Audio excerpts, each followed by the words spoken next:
Copy SSC English second paper এই বইটি থেকে ট্যাগ কোশ্চেনের প্র্যাকটিস পড়া হচ্ছে। তো এখানে 19 বা 19 নাম্বারে 5টি ট্যাগের সমাধান করতে হবে।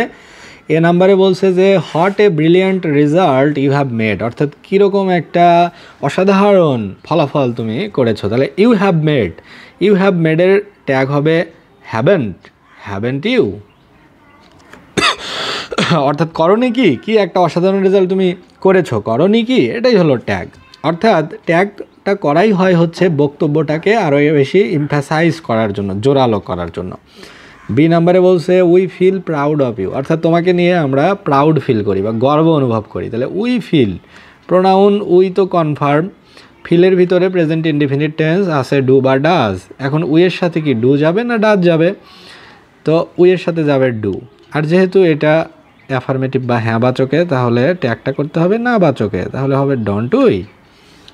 সি নাম্বারে বলছে থ্যাঙ্কস আমির তোমাকে ধন্যবাদ। All credits go to my parents and teachers, অর্থাৎ আমার বাবা মা এবং টিচারদের সকল ক্রেডিট যায় আমার ভালো রেজাল্টের জন্য। তাহলে অল ক্রেডিটস এটার জন্য হলো হচ্ছে দে, আর গোর ভিতরে আছে ডু বা ডাস, তাহলে এটা হবে ডোন্ট, তাহলে ডোন্ট দে।